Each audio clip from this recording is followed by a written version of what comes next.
Saudações BH, saudações Brasil, Caio Belotti falando. E é o seguinte, levanta a mão aí quem já foi enganado pelo MBL. Eu infelizmente levanto, viu gente? Eu sempre me gabei falando que o PT nunca me enganou, que eu nunca votei no PT, mas no MBL eu caí. Lá atrás, 2014, 2015, eu achava que era um grupo sério, que era um grupo de pessoas boas, que organizavam manifestações, que tinham um viés mais liberal, que não concordavam com todas as nossas pautas conservadoras, mas eram pessoas de respeito que poderiam agregar. Mesmo com o professor Olavo de Carvalho falando, cai fora dessa fria, eu ainda achava que era uma certa implicância do professor, o que é um erro meu. Hoje eu vejo, Olavo tem razão. E essa frase é mais do que um discurso, é mais do que uma frase de efeito para manifestação. Essa frase é uma verdade absoluta, porque tudo que o professor Olavo fala se concretiza. Eu nunca vi nada do que ele disse sobre prognósticos futuros no Throat Speak ou então no COF, nas poucas aulas que eu acompanhei.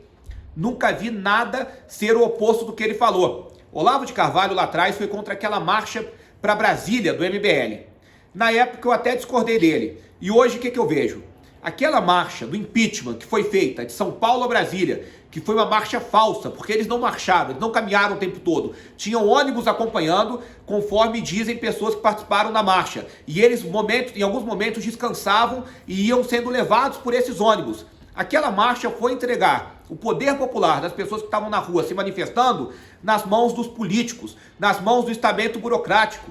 Olavo de Carvalho falou isso naquela época, em 2015, e na época, infelizmente, eu não entendi. Eu cheguei aí até a Brasília, na conclusão daquela marcha, sendo que eu já tinha até entregue o meu pedido de impeachment anteriormente a isso, e não teve nenhum escarcéu, já que o MBL, hoje eu vejo, olhando em retrospecto, sempre teve ligação com partidos políticos. Sempre foi aquela força política permitida pela esquerda, permitida pelo estamento burocrático, como sendo uma força de mobilização social para tirar do foco os verdadeiros manifestantes, os verdadeiros grupos conservadores. Então, existia uma estratégia das tesouras, existiam grupos que eram permitidos para aparecerem na mídia, para aparecerem como organizadores das manifestações.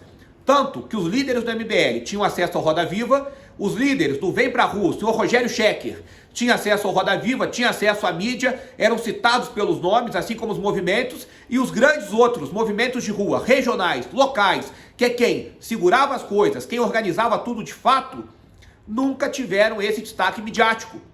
Então tentaram, de todas as formas, fazer com que nós engolíssemos esse protagonismo do MBL, que não era um protagonismo real, não era um protagonismo que estava presente nas ruas de fato, porque o MBL nunca convocou ninguém. As pessoas iam por livre e espontânea vontade, sabendo da data da manifestação, porque estavam contra a Dilma, estavam contra o PT. O MBL, olhando em retrospecto, sempre foi uma farsa, sempre foi um movimento sanguessuga, que usou do trabalho feito por outros, levou as bandeiras dele, aparecia na mídia como organizador de coisas que ele não era, e fez fama graças a esse apoio de lideranças político-partidárias e da mídia que os colocava como os únicos organizadores. Um exemplo em relação a essa questão do MBL é o Queer Museu. Quem denunciou o Queer Museu lá no Rio Grande do Sul, minha gente, foi Rafinha BK e Felipe Dil.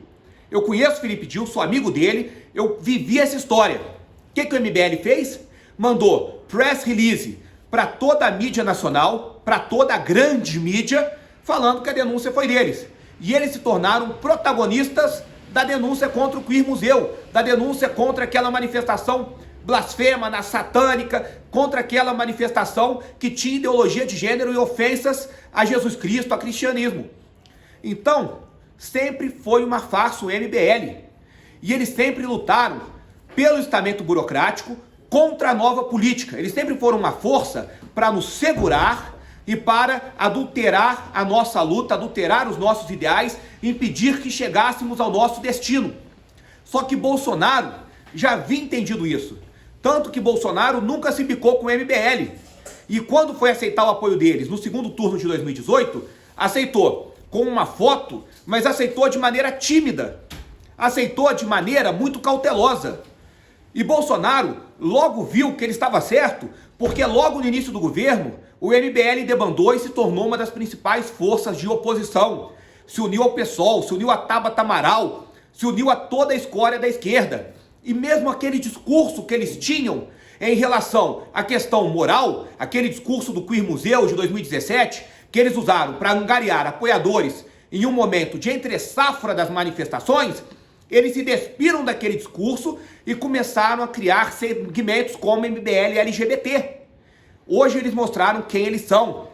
Hoje o MBL é um movimento cada vez mais diminuto e sem nenhuma credibilidade. É um movimento que não está mais presente nos estados, está presente só em São Paulo, e que as principais lideranças foram expulsas ou saíram porque viram que foram ludibriadas. Vide Gabriel Monteiro, que sozinho é maior que todo o MBL nacional. E por que eu estou falando do MBL? Porque eu acho que agora a história chegou ao fim. A partir de hoje não existe mais MBL. Se existir alguma coisa, existe o mandato do Kim, o mandato do Arthur, o mandato do Holliday, carreiras políticas individuais de pessoas que são políticos velhos, ligados a partidos velhos, ligado a toda a velhacaria que tem na política, o que há de pior nesses partidos do Centrão.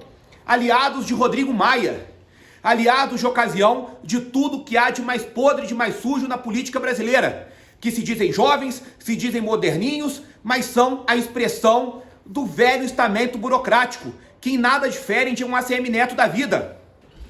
Hoje o MBL não pode mais ser entendido como uma força de manifestação de rua. Hoje o MBL não pode mais ser entendido como um movimento pela renovação da política. Hoje não mais. Sabe por quê, gente? Luciano Ayan. Luciano Ayan, que era uma figura tida como inspirador do movimento, como um líder cultural, elogiado no Twitter o tempo todo por Kim, por Arthur Duval, por Holliday, por Renan Santos, que é o verdadeiro dono do MBL, o tempo todo tratado como um exemplo de liberal, como um exemplo de livre pensador, levado nos podcasts do MBL, levado no canal do YouTube do MBL o tempo todo, como sendo um cara que deve ser ouvido e respeitado. Luciano Ayan, na última sexta-feira, foi preso com dinheiro sujo em sua casa, com cocaína em sua casa, e foi provado que Luciano Ayan praticava fake news na internet.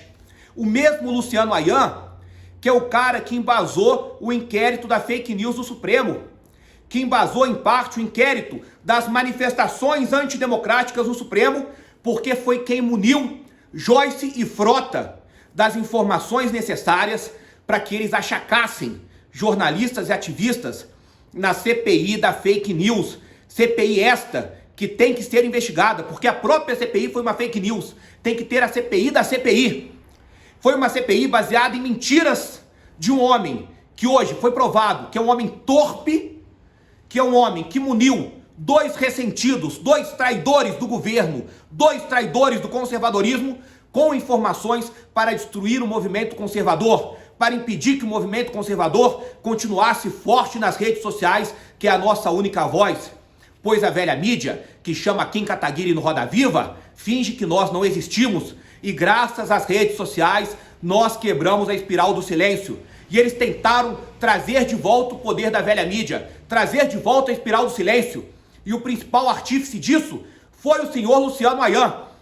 Graças à movimentação de Luciano Ayan, o queridinho do MBL, que agora eles dizem que não é do movimento, graças à movimentação dele, Sarah Winter foi presa e tantos outros foram presos ilegalmente no inquérito em que não tiveram acesso e continuam presos em prisão domiciliar, sem poder se comunicar com vários deputados, senadores, sem poder se comunicar com vários jornalistas, amigos, e em casa de tornozeleira eletrônica.